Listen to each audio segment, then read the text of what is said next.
한 발 더 들어가는 고품격 시사대담 뉴스 인사 프라임 시작해 보겠습니다. 자, 오늘 대담한 대담 준비되어 있는데 오늘이 원래 조희대 대법원장 청문회가 있는 날입니다. 불출석한다고 대법관들 모두 밝혔고요.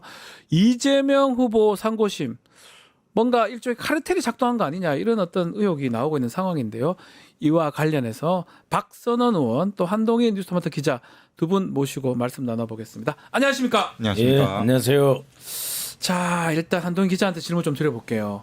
이재명 후보의 이 선거법 위반 사건 파기환송할 때 이 조희대 대법원장하고 윤석열이 소통했다 이런 의혹을 네. 보도를 하셨어요. 네, 그 네네. 중재자가 서석호 네. 변호사다. 네. 예, 내용 좀 설명해 주시죠. 네, 관련해서 사법 카르텔이 작용했다라는 제보가 있었습니다. 예. 김앤장에서 서석호 변호사를 지우려 한다라는 제보가 있어서 확인을 하려고 했는데 우선 조희대 대법원장과 윤석열 씨 사이의 연결고리가 서석호 변호사인데 네. 서석호 변호사는 윤석열 씨와 서울대 법대 79학번 동기이고요. 동기고. 그리고 조희대 대법원장과는 대구 경북고 그리고 서울대 법대 동문이고 네. 근데 일단 한덕수 총리도 김앤장에서 근무하지 않았습니까? 그렇죠. 그래서 파기환송심이 좀 비상식적으로 빨라지는 배경에 서 변호사가 중재자 역할을 했다. 예. 이런 제보가 있어서 저희가 확인을 해봤습니다.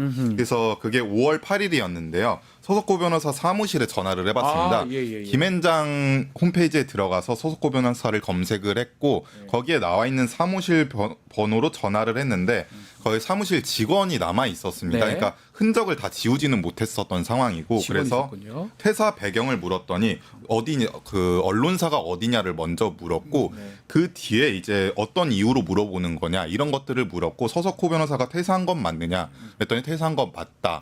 그리고 김앤장 측에도 물어봤는데 추후에 다시 퇴사 사유를 알려주겠다고 했는데 아직까지 연락은 되지 않았고요.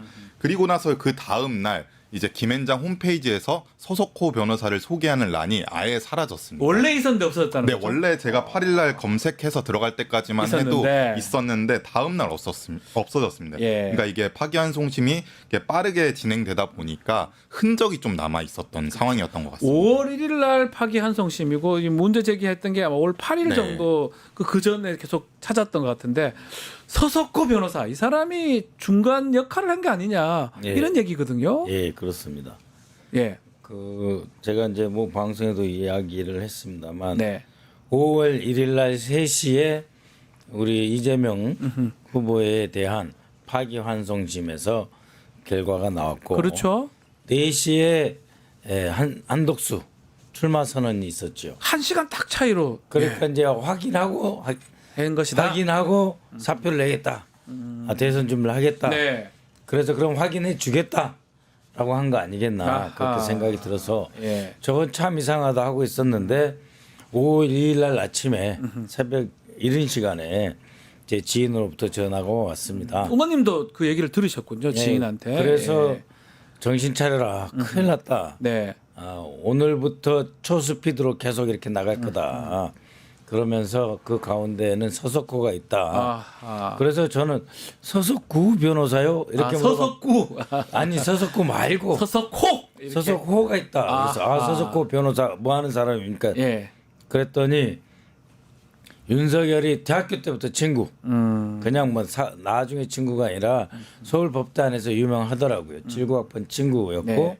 이 사람은 대구 경북고 출신이고 그 조희대 둘이 대법원장하고 경북 동문이겠네요. 4년 후배다. 예. 4년 후배인데 서석호가 다 이 판을 짜고 있는 사람이다. 심지어 김주현 예. 민정수석을 추천해 가지고 한 사람도 서석호다. 서석호다. 그 서석호가 지금 이 전체 판을 짜고 있어 가지고 윤석열을 살리기 위해서 한덕수를 대통령 후보로 만들어야 되고 아하. 한덕수를 대통령 후보를 만들어도 못 이길 수 있으니 이재명을 죽이는 거다.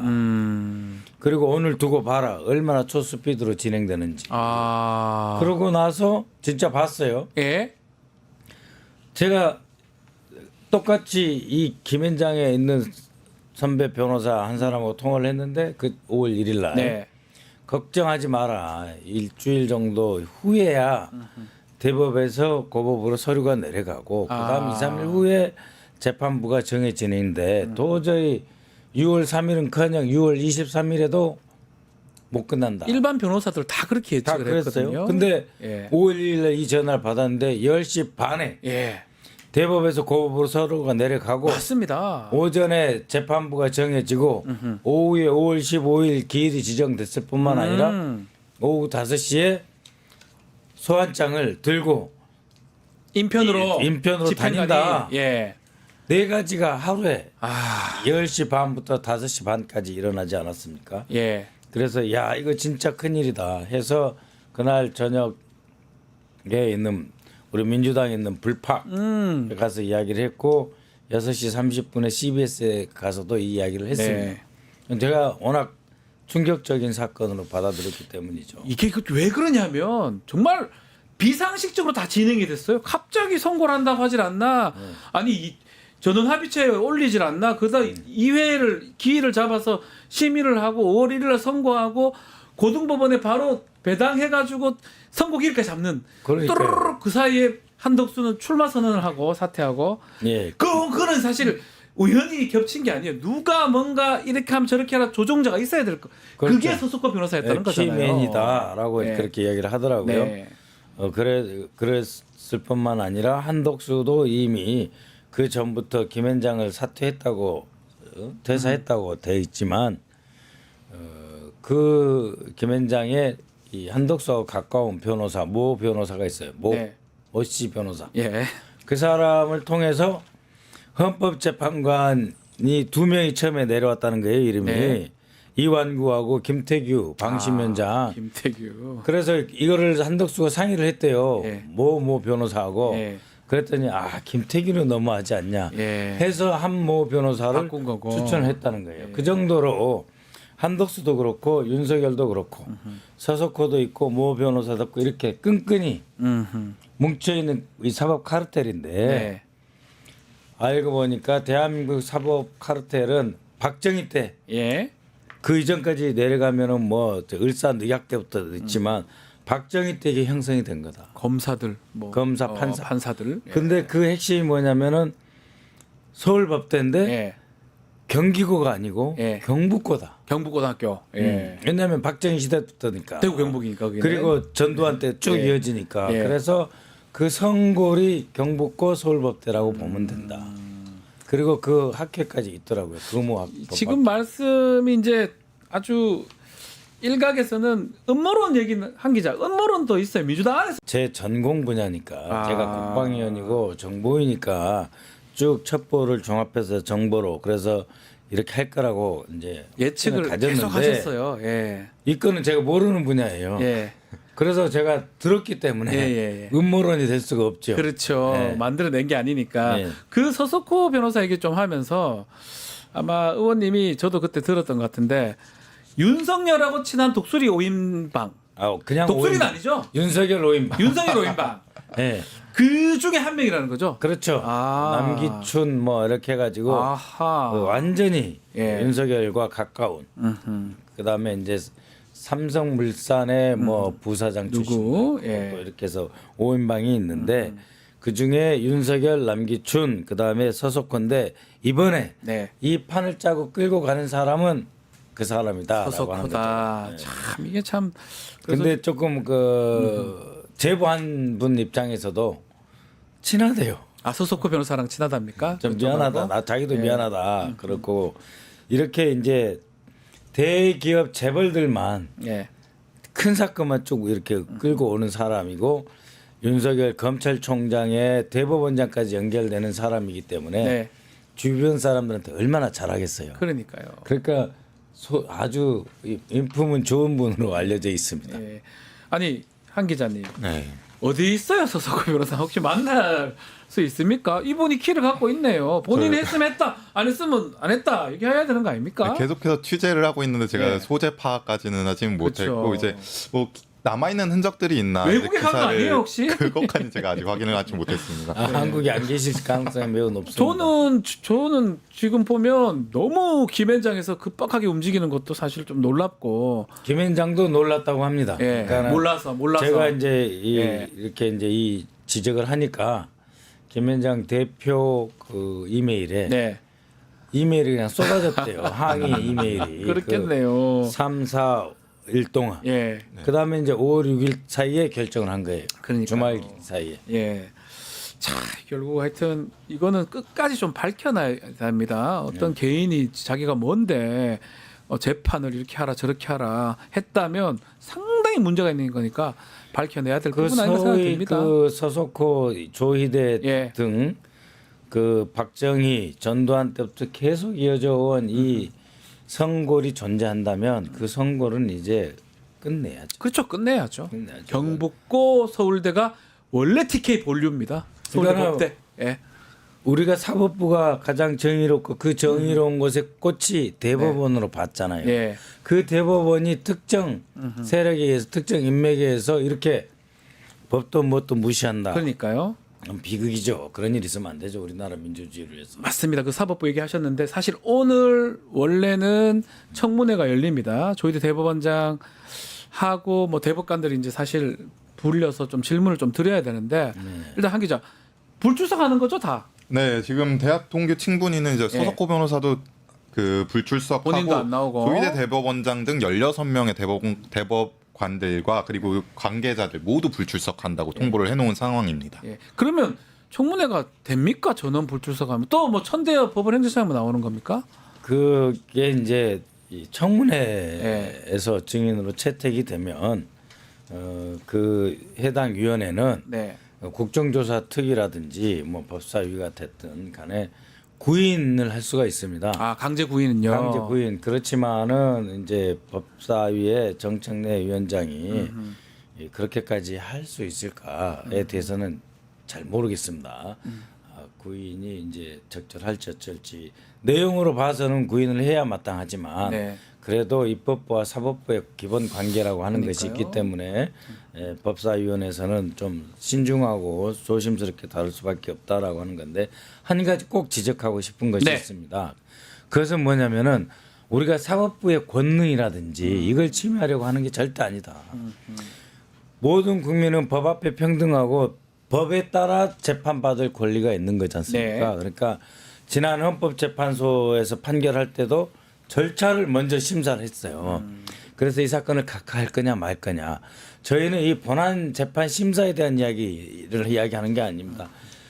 절차에서 잘못된 거고 이러한 사법 카르텔이 작동되고 있다면 대법원장님이 나오셔서 네. 아니다.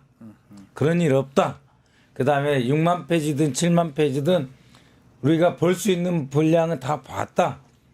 또 재판관님들께서 로그인을 실제로 했다. 그러니까요. 이런 걸 밝혀 주셔 가지고 얘기를 해주시는 게 맞죠. 더 이상 사법부가 이런 오해를 안 받도록 거기까지만 말씀해 주시면 되는 거지. 그렇지. 법리가 어떻고 이런 것까지 여쭙고 확인하고 그럴 생각은 전혀 없습니다. 그건 입법부와 사법부 관계도 있고 그래서 이 취지가 네.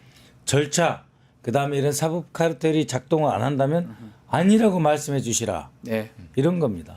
자, 그래서 뭐 청문회가 안 나온다고 하더라도 이게 범죄가 될 가능성은 좀 높아 보이거든요. 예. 직권남용죄 같은 게 농단 같은 거예요. 만약에 예. 법에 따라 하지 않았다면 예. 절차 잘못됐다면 특검의 공감도가 높아지는 것 같습니다. 한 기자. 네, 지금 특검에 대한 공감도도 높아지고 있고 지금 대선 국면이어서 그렇죠. 대선 국면에서 지금 여론도 지금 특검에 대한 목소리가 높아지고 있는 추세인 거는 네. 맞는 것 같습니다. 의원님 특검을 네. 민주당 초선 의원들이 그때 하자고 예. 했던 것 같은데요. 저도 어제 발의하는데 예. 서명을 했습니다. 그러니까 이제 한번 생각해 보세요. 윤석열이가 검찰총장일 때 어떤 짓을 했습니까? 사법농단이라 해가지고 양승태 사법체제를 맞아요. 깬다고 했고 그다음에 법관들 중에서 영향력 있고 힘 있는 법관 20여 명에 대해서 네. 사찰까지 했고 네. 범죄정보기획관실에서 그걸 관리했다는 거 아니에요. 맞습니다. 그거는 범죄죠. 범죄죠. 윤석열이가 사법부에 대해서 대법원에 대해서 범죄를 한 거죠. 이것에 대해서 과연 대법원장님을 비롯해서 얼마나 사법부에서 강력하게 비판하고 질타했는지 의문입니다. 네. 그리고 그럼에도 불구하고 또 실제 박근혜 때 이런 때 보면 양승태 대법관을 비롯해서 사법농단이라는 게 있었다는 거잖아요. 예. 그렇기 때문에 저희로서는 이 대법원에서 명명백백하게 성명 한 장 제대로 안 밝히셨잖아요. 아직까지 뭐 얘기가 하나도 입장을 없습니다. 밝히셔야 되는데 예. 앞으로 사법질서 어떻게 세우겠다. 오해를 살 수 있는 부분은 이렇게 해소해 나겠다. 스스로 정화 작업을 하겠다 말씀을 하셔야 되는데 안 하니까. 그러니까요. 안 하고 아예 나는 불출석이다 이래버리시니까 그렇다고 뭐 가서 구인장을 2번 3번 발부하자니 예. 서로 면구스러운 이런 상황이니까 특검으로 갈 수밖에 없습니다. 네, 특검이 뭐 저희도 어쩔 수 없습니다. 당장이 아니더라도 예, 특검으로 가게 되는 상황이다 이렇게 봐야 될 것 예. 같습니다. 자, 대선 이야기 좀 해보겠습니다. 예.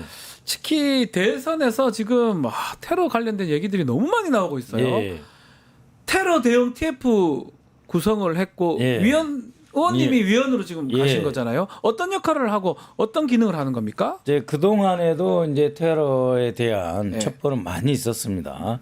그런데 이제 지난주 중반에는 이제 러시아제 2.3kg 사거리를 가진 그 저격 전용총이 예. 이제 들어왔다라는 말이 있었고 어허. 그런데 저한테도 목요일 금요일에 연속해서 2번 그 HID 전 오비 그룹에서 네. 우리 후보님을 노리고 있다. 라고 하는데 사실은 4월 30일부터 계속 첩보가 들어온 건데 그냥 이렇게 보고만 있었어요. 네. 그런데 지난주에 금요일에 또 첩보가 들어오는데 하나는 저쪽 다른 지역 HID 오비 네. 또 이거는 또 서울에서 활동하는 네. 그런 쪽이어서 이건 큰일이다 해서 회의 소집을 요구를 했고 그래서 대응 TF가 만들어졌습니다. 네. 자, 지금 이재명 후보에 대한 지금 말씀처럼 테러 위협 제보가 엄청 많다고 하거든요. 한 기자님. 네. 지금 그래서 이제 경호처가 좀 경호를 해야 된다. 경호할 수 있다 예. 이렇게 얘기하는데 예. 이 경호처 차원의 경호가 필요한 거 아닌가요? 그렇습니다. 경찰이나? 필요합니다. 예. 그 지난주부터 계속 입법부 그러니까 우리 국회의장님을 통해서 행정부의 지금 이제 권한대행인 이주호 권한대행 쪽에다가 어쨌든 경호처라는 게 대통령실이기 네. 하기 때문에 그 경호 지원을 해줄 수 있느냐 하는 요청을 했고 이주호 권한대행은 최대한 경호가 지원될 수 있도록 하겠다라고 했는데 경호처에서는 뭐냐면 양쪽에서 요구가 와야 된다. 두 군데 다 와야 된다. 두 군데 다 와야 된다. 아. 김문수 후보도 와야 된다. 그런데 예. 김문수 후보는 이걸 요청을 안 하고 있어요. 아. 위협을 안 당하니까. 예, 위협 당할 일이 없으니까. 네, 그러니까 우리는 필요한데 요청을 했는데 예. 경호처에서는 둘로 나눠서 훈련도 하고 준비 다 그렇죠. 해놨습니다. 불러만 주시면 지원하겠습니다 하는데 단 양쪽에서 다 요청이 와야 됩니다. 예. 그렇게 이야기해요.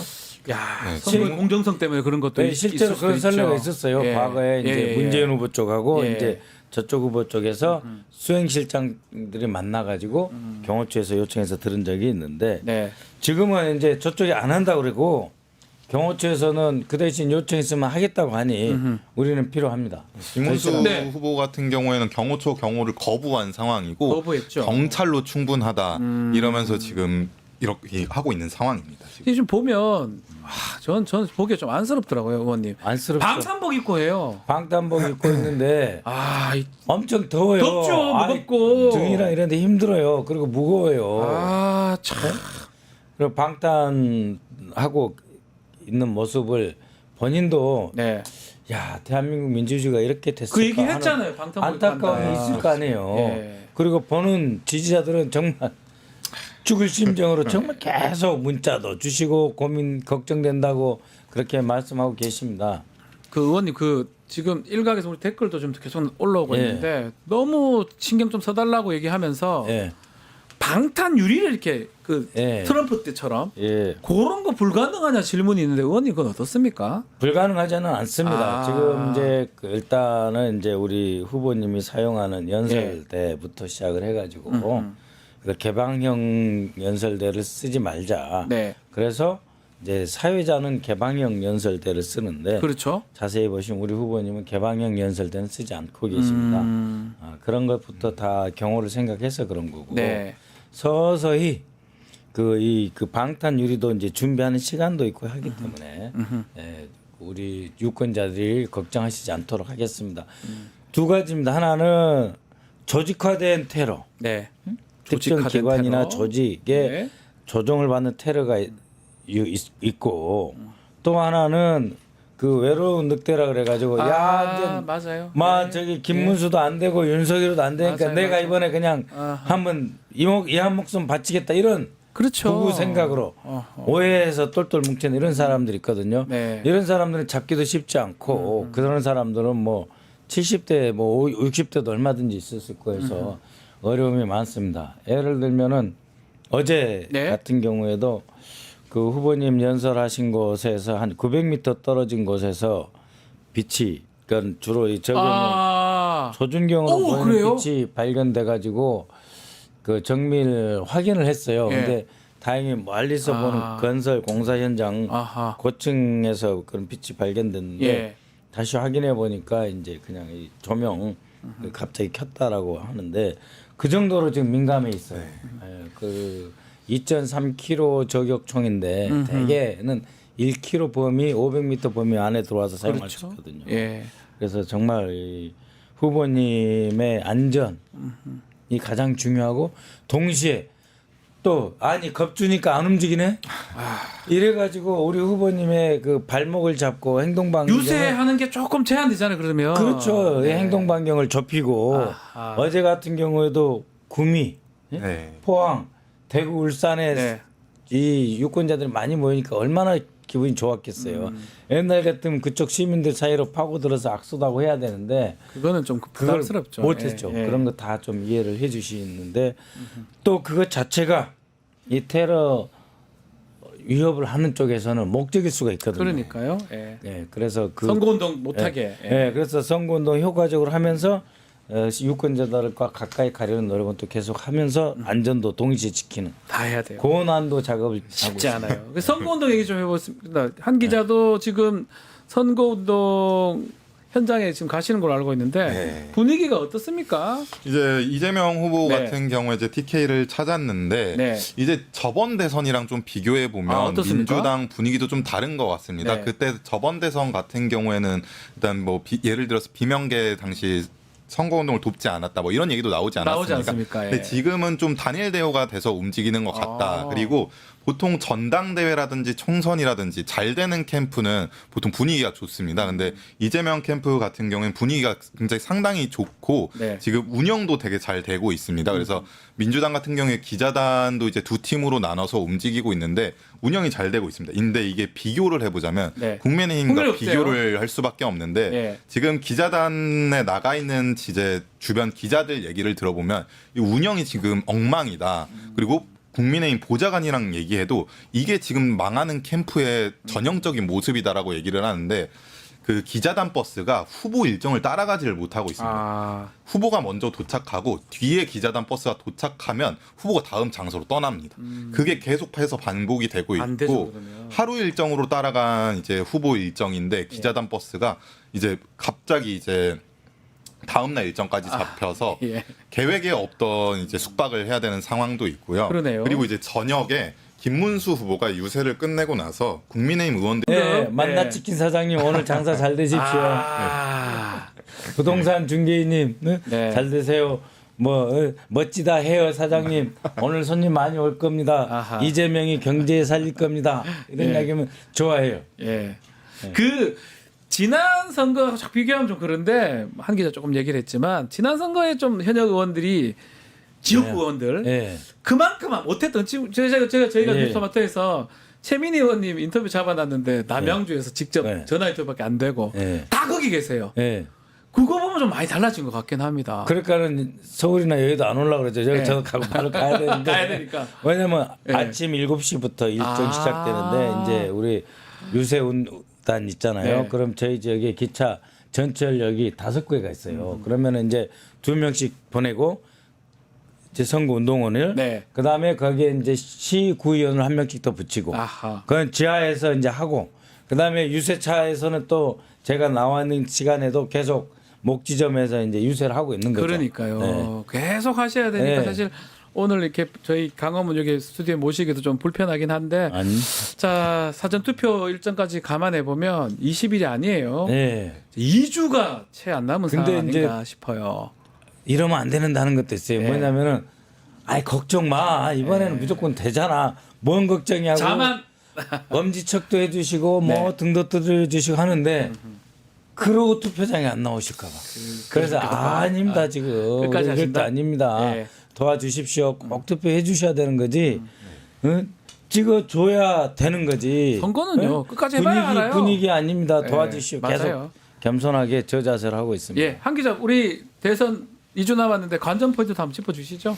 대선 관전 포인트는 사실 지금 이 판에서 예. 다자구도 오지 않습니까? 네. 저 17대 대선이랑 19대 대선이 아. 최대 격차 선거였습니다. 17대 대선 때는 퍼센테이지로 최대였고 19대 대선 같은 경우엔 득표차로 최대였는데 그 두 가지 특징이 현재 다 나타날 것 같습니다. 아. 17대 대선 때는 지지층 그러니까 진보 지지층이 결집하지 않았었고 그렇죠. 19대 대선 때는 다자구도로 이제 표가 분산이 됐었습니다. 그래서 국민의힘 표가 지금 현재 다 분산이 될 것으로 보여서 최대 격차의 투표율 그 득표차가 나타나지 않겠냐, 그리고 최대 득표가 나타나지 않겠냐 이런 사실은 전망이 나옵니다. 박근혜 때 51.6%가 최대 득표율이었어요. 그렇죠. 예. 그 얘기도 나오긴 하더라고. 넘어갈 수 있다. 나오긴 예, 하더라고요. 그렇고 왔는데 지금 이제 저희로서는 네.